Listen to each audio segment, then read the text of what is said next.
Good morning everyone. Here I am taking one important questions. Evaluate line integral where f is and c is the from limit. यहाँ पे limit ही बस direct दी हुई है, otherwise f की value हमें vector term पे नहीं दिया हुआ है और ना ही r की वैल्यू हमें वेक्टर टर्म पे दी हुई है, बट यहाँ पे उसके कंपोनेंट्स दिए हुए हैं. इन x directions value is 2z, in y direction x, and in z direction this is minus y. So we make the vector function f equal to 2zi plus xj minus yk. Similarly r भी हम यहाँ से form कर लेंगे cos t I sin t j and 2t k. It means the value of x is cos t, the value of y is sin t and the value of z is 2t. यहाँ से हम एक relations find कर लेंगे क्योंकि यहाँ पे दिया हुआ है c इज़ मतलब कर्व को डिफाइन किया था यहाँ पे, तो हम यहाँ से रिलेशन निकाल लेंगे dx equals to differentiation of cos is minus sine t d t. Y की वैल्यू भी हम निकालेंगे d y equal to cos t d t and z is d z equals to 2t. Variable x y z इसको हमने एक new term पे क्या कर दिया है, यहाँ पे प्रेजेंट कर दिया है in a form of t. Now F dot d r is integration of 2zi plus x j minus y k dot x i plus y j and d z k. Dot product करने पे 2z d x x d y minus y d z. We know the value of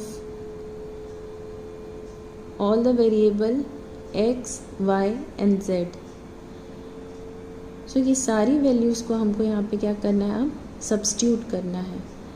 but हमें यहाँ पे अब limit find out करना है because यहाँ पे जो लिमिट्स दी हुई थी वो इन टर्म ऑफ x थी. So limit of x is 1 to 1 and y is 0 to 0 and z is 0 to 4 pi. Now we calculate the limits. क्योंकि x इक्वल्स टू दिया हुआ है cos t, limit of x varies from 1 to 1. When we are putting lower limit, that is 1, so cos t equal to 1. So t equal to cos inverse 1 और cos inverse 1 that means cos की value 1 कब होती है, cos 0 पे, तो यहाँ पे आ जाएगा आपका t इक्वल टू 0. और जब हम इसकी अपर लिमिट पुटअप करेंगे वो भी यहाँ पे 1 ही दी हुई है, तो आंसर क्या आना चाहिए t इक्वल्स टू 0. बट हमने यहाँ पे क्या लिया हुआ है 2 पाई, क्योंकि cos 2 पाई की वैल्यू भी क्या होती है आपकी 1 होती है. इसका रीज़न ये है कि पोलर कोऑर्डिनेट सिस्टम में जब हम किसी पॉइंट को रिप्रेजेंट करते हैं तो सेम पॉइंट को रिप्रेजेंट करने के अलग अलग एंगल हो सकते हैं. तो आगे देखते हैं कि हमने जो लिमिट्स यहाँ पे फाइंड आउट की है वो लिमिट एक्चुअल में है या नहीं. तो इसका वेरिफिकेशन हम लास्ट वाले टर्म से कर लेंगे जो कि दिया हुआ है z इक्वल्स टू 2t. यहाँ से हम लिमिट फाइंड आउट करके देखते हैं. तो limit of z varies from 0 to 2 पाई. तो जब हम यहाँ पे लिमिट पुटअप करेंगे z की 0, तो t क्या हो जाएगा आपका 0 हो जाएगा. और जब हम इसकी लिमिट पुटअप करेंगे 4 pi then t becomes 2 pi. So we form correct limit from here also. अब यहाँ पे हम वैल्यूज़ पुटअप कर देते हैं. Limit is 0 to 2 pi. 2z हमारा क्या हमने लिया था, z equals to 2t dx is minus sine t dt, x is cos t dy is cos t dt, and minus y is sin t, and dz is 2 dt. Now simplify all this thing. Minus 4t sin t plus cos square t minus 2 sin t. When we simply integrate this term, minus 4t sin t plus 1 minus cos 2t, I replace cos square t in form of 1 minus cos t upon 2 minus 2 sin t. Minus 4 is a constant term, and t sin t को जब हम यहाँ पे integrate कर रहे हैं तो this is my first term and this is second term.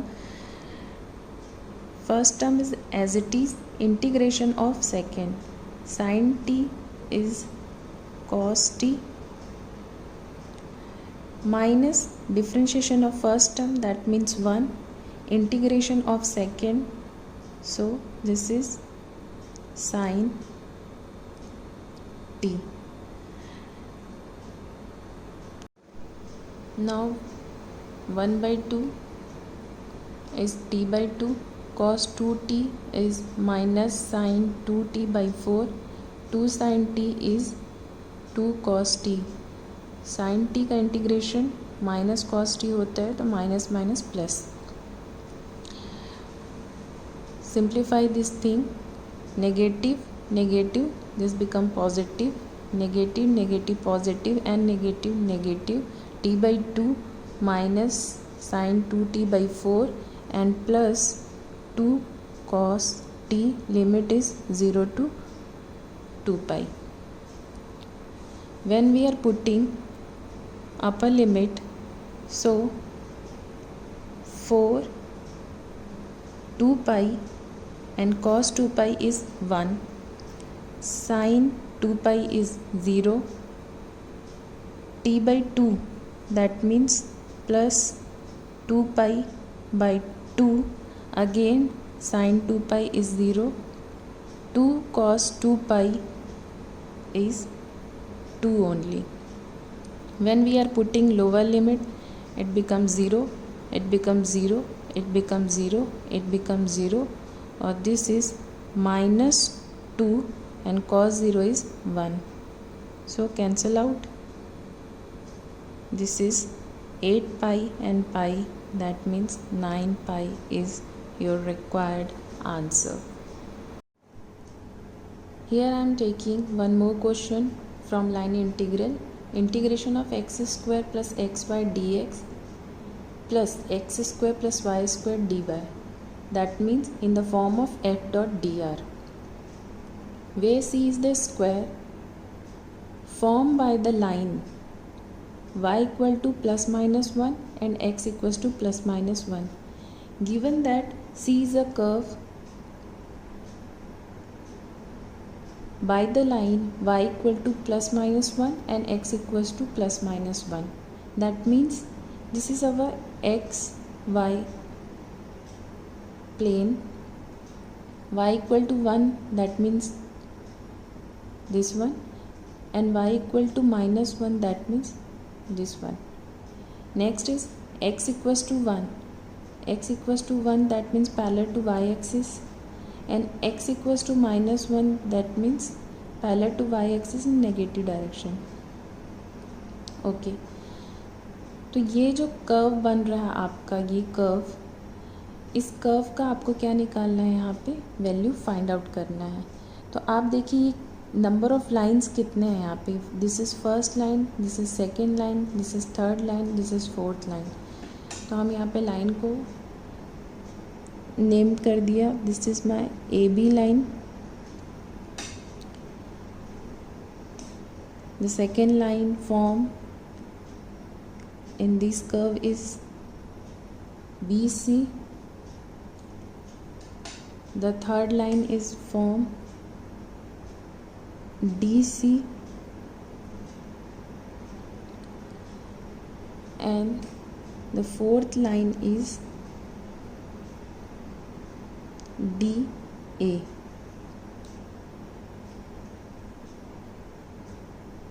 So this is our reason. Our C divided in 4 part, that is C1 as AB, C2 as BC, and CD as C3 and DA as C4. So if हम इस reason को calculate करते integration of C along the curve, तो curve हमारा यहाँ पे 4 line में distribute हो चुका है। तो हमें इंडिविजुअली अभी C1, C2, C3 और C4 की वैल्यू फाइंड आउट करनी होगी। सो लाइन इंटीग्रल आपका क्या हो रहा है यहाँ पे, I equal to I1, I2, I3, I4 4 part में स्प्लिट हो चुका है। अब इन सब को आप सम अप करेंगे तो आपको यहाँ पे रिजल्ट मिल जाएगा। तो नाउ I1 कौन सा हमारा, along the curve C1। Limit कैसे फाइंड आउट करते हैं पहले हम ये देख लेते हैं। यहाँ पे आप पॉइंट को पहले आइडेंटिफाई कर लीजिए और ऑर्डर पेयर में वैल्यू को पुटअप कर देते हैं। The value of this point is -1 and -1. The value of this point is 1 and -1. The value of this point is 1, 1, and this is -1 and 1. That means here x is -1 and y is -1. Here x is 1 and y is -1. जिस भी variable की value में changes हो रहा है तो हम बोलते हैं कि value varies from this and this. तो किस पे चेंजेस हो रहा है, x की वैल्यू कहाँ से कहाँ तक चेंज हो रही है, -1 to 1 तक। तो लिमिट यहाँ पे जब हम इंटीग्रेशंस करेंगे तो जिनकी वैल्यू में चेंजेस होता है हम उसके रिस्पेक्ट में इंटीग्रेट करते हैं। दैट मीन्स C1 में हम लेंगे x varies from -1 to 1, okay, and the value of y is fixed, that is y equal to -1. So now we calculate I1, integration of C1 f dot d r की value यहाँ पे put up किया, x square plus x y d x plus x square plus y square d y. अभी आपने यहाँ से value निकाली कि x varies from -1 to 1 and the value of y is the fixed. Now differentiating this term, that means dy equal to 0 because ये क्या है, constant term है। तो अब यहाँ पे हमको y की वैल्यू मिल चुकी है और हम y की वैल्यू को सब्स्टिट्यूट कर देंगे। सो एक्स स्क्वायर एक्स y की प्लेस में हमको क्या पुटअप करना है, -1। सो हियर -1 dx, और ये टर्म आपका जो है वो क्या हो जाएगा, 0, just because dy equals to 0। So calculate this term, x square minus x, this is my limit is -2 plus, that means we check even and odd function. X square is even function and minus x is odd function, so only x square give the answer, that is 2 0 to 1 x square dx equal to 2 integration of x square is x cube by 3, putting the limit 0 to 1, upper limit is 1, so here 2 by 3 and lower limit is 0. So my answer for I1 is 2 by 3. Same process we apply for the curve C2. That means we are calculating here I2. The value of x is 1. Here value of x is 1. The value of y is -1 and 1. Means y is varies from -1 to 1. So we integrate here in term of or with respect to y, and the value of x is fixed, so f dot dr is 1 plus y square dy. We calculate this, we get the answer 8/3. The next is our curve C3 in this direction. So here value of x is 1, value of x is -1. So we integrate with respect to x. The value of y is fixed, y equal to 1. So f dot dr x square plus xy dx plus x square plus y square dy. Limit is 1 to -1, 1 to -1. x square plus xy is 1 dx and dy की value यहाँ पे क्या हो जाएगी 0. That means ये term आपका नहीं होगा. तो नेक्स्ट आपका आ जाएगा -2/3 एंड लास्ट भी हम सेम C4 की वैल्यू कैलकुलेट कर लेंगे. तो हमारे को यहाँ से वैल्यू मिल रही है -8/3. तो now I equal to I1 plus I2 plus I3 plus I4. So it gives the answer 0. Remember that whatever topic we are covered here उसमें हम डायग्राम फॉर्म नहीं करते थे, but this is the requirement of our questions कि square form by the line y equal to +-1 and x equals to +-1. So हमने यहाँ पे एक रफली डायग्राम ड्रॉ किया एंड हमारे कर्व को डिस्ट्रीब्यूट किया है 4 पार्ट में, C1, C2, C3, C4. And diagram इसलिए भी फॉर्म किया जस्ट बिकॉज लिमिट्स हमें यहाँ पे इजी से फाइंड हो जाए कैलकुलेशंस के लिए. तो आई होप आपको ये सारी चीज़ें बहुत अच्छे से क्लियर हुई होंगी एंड थैंक्स फॉर वॉचिंग.